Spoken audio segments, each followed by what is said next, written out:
Today's video is going to be everything about what medical laboratory assistants do or technicians do.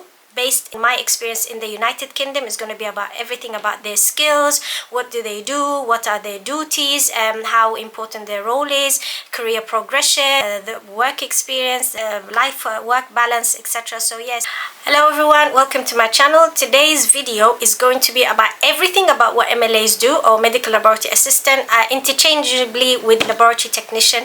What I'm sharing today is going to be based on MLAs in this country, in the United Kingdom, based on my experience and my observations. So I hope this will give you an overall on what is it like to work as an MLA and help you in your career progression. So yes, today, oh god, I made a mistake with my glasses. I'm gonna carry on recording because so in today's video what I'm hoping to achieve is to shed some light on the role of what MLAs do and how important it is and how this can help you in your career, because what I sense, including my own experience, when we had to do this job, we were like, oh, did I study for this? What I'm trying to achieve now for you to appreciate how important this role in your career progression. So what I'm going to focus here is on the MLA in the UK based on my experience and my observations. So the resource that I brought, or even in the slides that I'll share with you guys, it says laboratory technician, but I've adapted it to what I believe the current situation for the role of the MLAs, based on my experience as well working in the private and the NHS. So I'll be shedding light on both of them, so at least, you know, if you end up on a role on either of them, at least you're aware of how is that going to help you in your career progression. First, let's crack on what lab technicians do or MLAs do, their duties. So they perform laboratory tests, produce reliable, accurate data, because when you perform tests correctly, the interpretation will be done correctly, therefore the results will be produced correctly. Preparing the specimens and samples for analysis, operating and maintaining equipment, recording and interpreting results. I'm not sure about this part, but yeah, but that's what the resource said. Ensuring that the lab is well stocked, organized and safe. So that's the overview of what are the duties of laboratory technician or MLAs. Maybe the resource that I got from, maybe it depends on certain countries that they do the data entry or the interpretation. Let's say I'm observing in where I am, or in other places I've observed, the MLAs sometimes, or the technicians, they do the QC and they enter the results, the quality control. So I'm probably within that aspect which I have observed in terms of that. So now the next one which I would like to shed light on, especially let's say the NHS and the private, because I've worked in both, and I'll tell you how I saw it. So the MLA duties involves processing specimens, labeling specimens, cleaning their workspaces or in the lab, maintaining the laboratory equipment, performing tests, preparing test samples. So that's the MLA duties. That's from one of the resources that I had. Now let me explain how it is in the NHS and how it is in the private. So let's start with the NHS, because it's longer compared to the private. So, and the funny thing is, I started in private and then I ended up in NHS, but that was interesting, and both of them helped me in my progression. Like I said before, in disease diagnosis, when you go to the doctors and you complain of whatever symptoms that you are experiencing, and then the doctors will ask you for a specimen. So those specimens are tests are requested with them. So together they get sent to the hospital or the laboratory. There's two types of requests. Sometimes they do it electronically, which is the ideal way now because of the whole digitalization of healthcare.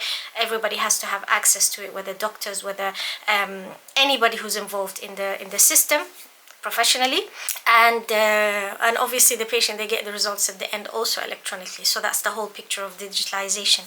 And or sometimes if they can't request the test from the system, they will send the form, handwritten form or half typed up form with the specimen. So those specimens from different resources, the requesting doctor, let's say international laboratories, they get sent into the hospital specimen reception, the main specimen reception, where they come from all different resources, from different resources, and they get sorted out. Each department has its own box.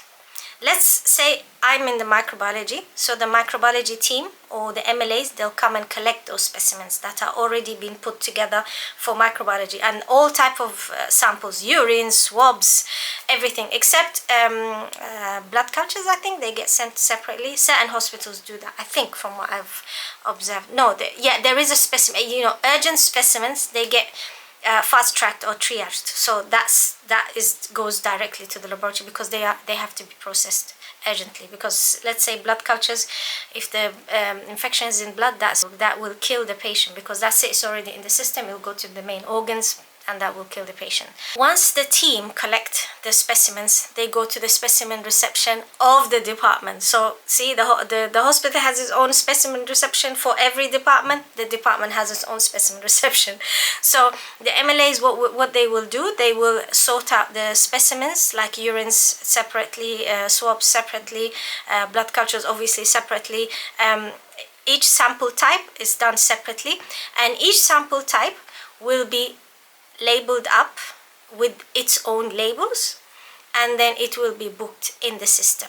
So, and then when it's booked in the system, that will put in a designated section to be processed. So the samples are collected, sorted, labeled, booked in, and processed. That's the whole steps of the specimens when they are collected in terms of, so the MLAs are responsible for all of this. Sometimes BMSs are involved for the urgent samples, but that's if they are working on their own. So we're just going to focus on what the MLA is doing, because this video is dedicated for them. That's in the NHS, and you have different, like I showed you before, you've got different bands. So band 2 are responsible for collecting from the department, the main reception, and they do the labeling and the booking in. That's band 2, from what I have been observing recently. Band 3 are responsible for the processing. Band 4 are also involved in the processing and other advanced duties in terms of you know, training the new staff or other duties that help in the BMS. So that's in the NHS. In the private, where I started, again, I started in the specimen reception, so they have their own specimen reception. The same steps: collecting, labeling, booking in, putting them in the designated boxes. So that's in specimen reception. However, when I moved into microbiology, we don't deal with all of that. The samples come in ready, so I don't have to do any of that. So that was interesting, but it helped me. So some people, when they start in the private, say the MLAs, they start in the private and they move into the BMSs, but they don't realize that all the booking in steps. So the learning about how the samples are processed, booked, etc., I think is very important, because for me, I've learned in terms of the clinical details, many things, the sources. So it really helped me, particularly in the clinical details, because when I became a biomedical scientist, I had that knowledge. It helped me. But if I was in the private, I had to start all over again. So that was very interesting. When I moved into the private as an MLA, we only needed to do with the processing. We didn't have to worry about much about the booking in. Obviously, we check the samples and you know, if it's booked correctly, etc. But I think starting in specimen reception really helps, and I think if you start in your career, it's very, very important to start at that section, because it gives you the whole overall knowledge and experience and all together. So looking back now, I really think MLA duties are very, very important if you're progressing in that field, whether becoming a biomedical scientist, or even if you want to, like I said, you want to explore other pathways that would, whether you're a biomedical scientist or in the healthcare or lab sciences. I really think that's very, very important. So this slide I like to show you guys all the time, especially who are interested in biomedical sciences. I wasn't aware of the banding system when I moved into NHS, because when you work in the private, you crack on straight away and you work as an MLA. There's no banding. It's only in the NHS. So like you see, if you're aiming to become a biomedical scientist, unless you're a MLA band 3, you don't get the portfolio in order to do the registration. So anybody who's interested in biomedical sciences, this is the hierarchy that I always show you guys. Especially if you're trying to apply for biomedical science, appreciate those bandings, because it kind of helps you. If you applying for a position, don't just apply for a trainee position. You can apply for those other roles that will help you, and really it will benefit you in the long run. So I just wanted to share this slide as a reminder on what it's like. Now we move into the next, skills and qualifications. So let's start with the skills first. There's two types of skills. You've got the technical skills and the soft skills. So we start with the technical skills. You've got the practical lab experience and problem solving, good hand-eye coordination for handling precise equipment, experience in calibrating and maintaining lab instruments or machinery, strong maths and computing skills for data analysis. These skills are very important, and to be honest, really it benefits you not just professionally but personally. So appreciate those technical skills. The soft skills, you've got communication, as you'll be explaining, collaborating with different teams, time management. Lab work involves multiple tasks at one time, flexibility and adaptability. You need to be adaptable quickly to new tasks and sudden changes. Sometimes the machine can go wrong, etc. Attention to detail, precision is very important with sensitive equipment and experiments. The combination of those skills, if you notice, if you're a graduate or if you're entering this field, these skills are very important, and some of them maybe you've already got it in your degree. So highlighting, say if you want to apply for a position, which we're going to talk about in the very near future, is very important, and it will benefit you in your professional life. Whether, say if you become a lab manager, you've had that experience already. So don't underestimate those skills that you can get that will help you in your career progression, because some of them are very important, like communication, attention to detail, precision. So if you don't process your work properly, or if you don't book your work properly, then the results will be invalid. My work as a BMS is gonna go wrong. So I remember somebody advised me as a who was a BMS who didn't have the experience as an MLA, and that stuck in my head. And I always encourage anybody who's training that when you're an MLA, when you had that MLA experience, you become a fantastic biomedical scientist or a scientist, and I truly agree with that. So if I'm stuck in a lab, I know if I've had a problem or something needs to be repeated, I know how to repeat it, because I've done with the booking in, I've done with the samples, I've done with all of that processes. So it really gives you a very strong foundation by developing those skills and appreciating those skills. So never underestimate yourself if you become an MLA and you're starting your career. It will give you a very strong foundation. So what about qualifications? Because I said I'm going to talk about qualifications. From what I have observed, let's say in the NHS, GCSEs, A levels, depending. So I think if you got GCSEs, you start at level 2, and then if you got or if you have a mixture of that. But however, a degree is not really necessary. That's why it's so disheartening for graduates or university students when they start as an MLA. Sometimes people start with vocational qualifications or even started as an apprenticeship, and then they get trained on the job.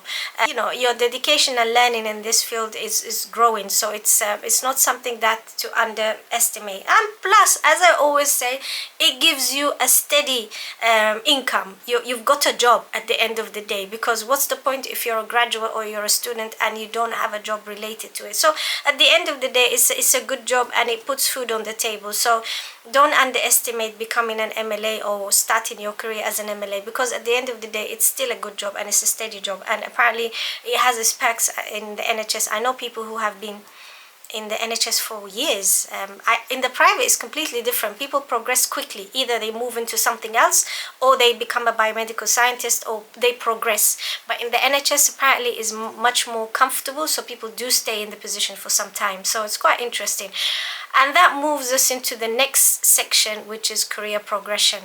As I said, you build experience and responsibility. You move up, so you move from 2 to 3 to 4, and etc., and team leader, which I think it's the band 5, the band 4, sorry, the band 4 in the NHS, and I think also in the private they started acknowledging that as well. So if you're your normal MLA, and then you become a team leader.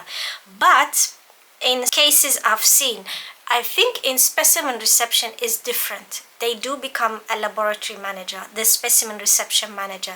Because when I had, this is a little story I'm going to share with you. When I had my first MLA job in specimen reception in a private company, I thought, obviously I was told, oh, we will help you with train to become a biomedical scientist.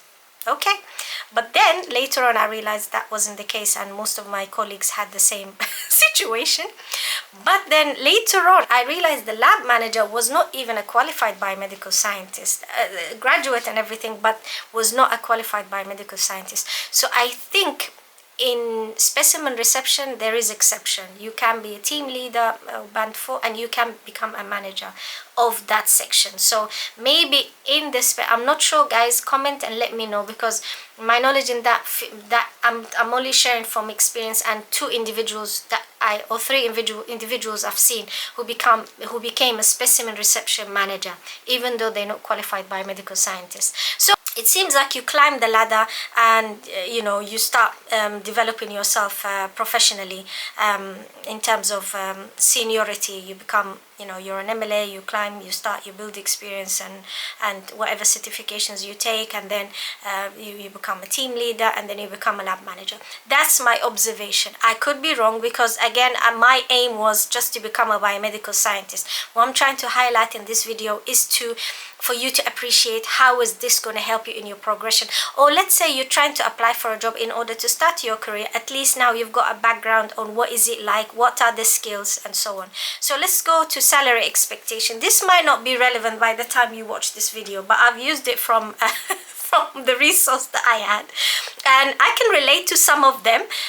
So again, let me know, guys, in terms of corrections if I'm wrong. As you can see, entry level starts, and I think it's higher in London. So you've got the entry level, you've got the mid level, and you've got the senior roles, which was surprising. I didn't know it can go up to that. So I'm not sure if that's a lab manager.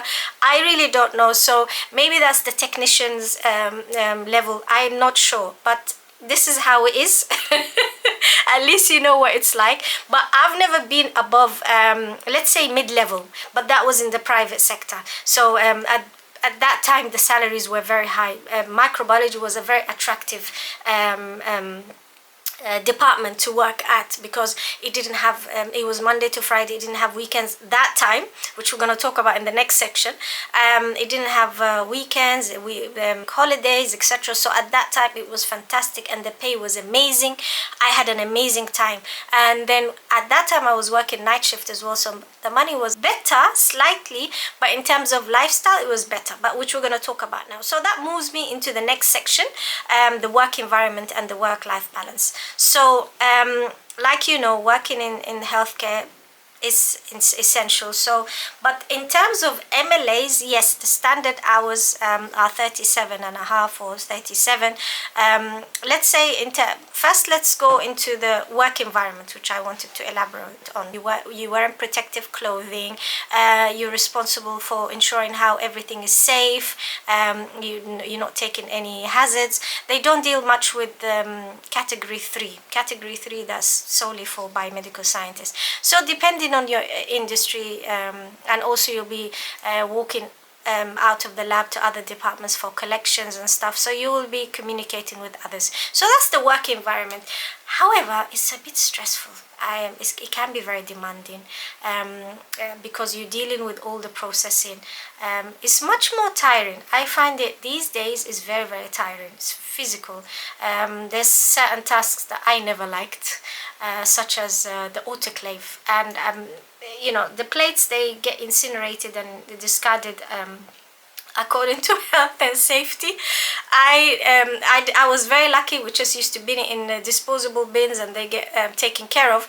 But then in the NHS, they get taken care of internally before they get taken care of externally. I hated it. I got away with it so much because this is how my journey started. I started in the private, and unfortunately I couldn't get into a trainee position or somebody to support my training, so I had to leave and move into the NHS. And then again, I've shared that story about it, and then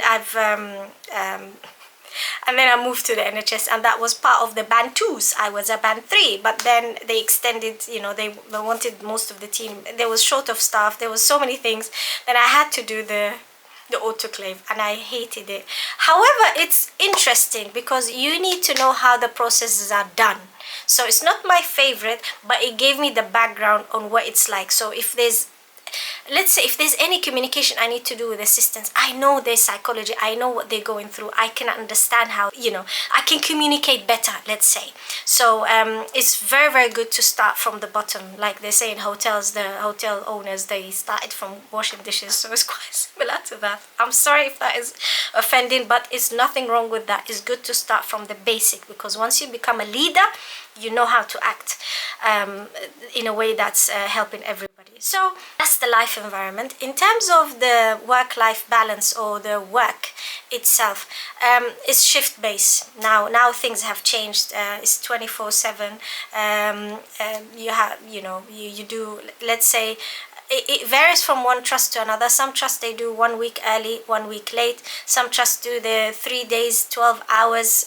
It really depends. It's between you and the employer and the job that you apply for. There are exceptions, so it's but in terms of work, it's tiring like any job, because you have the shift work. For me, I find it very challenging, and I never got over it. So that's why I decided to become self-employed when I was ready and I had my experiences and etc. But I always struggled with the early shift, late shift, and I think it's unhealthy. It's very tiring. So yeah, I think that's what it is. So I hope that in this video I've shed some light on the important role of MLAs. What do they do, what skills you gain from it, and how important it is for it to give you a starting point, whether you're in your career or employment, or, you know, just appreciate that, because I didn't see any information out there on the internet to explain what MLAs do, and I get questions again. Thank you for everybody who commented and asked me to talk about that, on how to apply for a position, because I know people who have worked in let's say in phlebotomy, and they're trying to get into this field. They've worked, but then they stopped, and then now they're trying to get back, and they've been unsuccessful in interviews. So perhaps this will give them an idea, and I will talk about this in upcoming videos. It's in the making, so there's a scoop again, to let you know how to answer questions, etc., and even the role itself. So I really wanted this for you guys to understand and appreciate how important it is to work as an MLA, whether in healthcare in general, and your role, how important it is, because if you don't do your work properly, I'm not going to be able to do my work properly. We're going to end up killing the patient. That one thing. Another thing, I want you to appreciate that it will help you in your career progression. I wish someone told me that, because at least I would have had that in my mind to encourage me to progress, not just be discouraged and think, oh my God, I'm an MLA for the rest of my life, or I have to look for an escape and do something else. No, not necessarily. It is a very good starting point in that career, and always look for support on how you can support yourself. Don't do what I did by waiting for a trainee position or waiting for somebody to hold my hand and say, come on, we'll do it this. No. Have that aim, get that experience, know where you are, why you're learning it, why you're doing it, and be proud of yourself at the end of the day. And my own personal opinion, I am a person who's a very ambitious person. I was very, very frustrated. I couldn't see myself being an assistant for the rest of my life. This is my own personal opinion, because I knew I'm a leader in my head. I didn't go and study all of my life to just not progress. So again, now looking back, it is an advantage doing this job. It helped me a lot. It made me progress, and it also helped me so much. So I'm very, very grateful. So I hope this helps you guys. So bring any comments or any questions that you might have, and let me know if I want to elaborate on certain things, or even maybe things that I made a mistake in. Let me know. So yeah, again, at the end of this video, if you like this video, give it thumbs up and make sure that you subscribe for more information, and hit the notification button, because truly I've got some amazing content that I'll be sharing with you guys that will help you all. So yeah, until then, I wish you all the best. Keep shining, keep inspiring, and see you next time.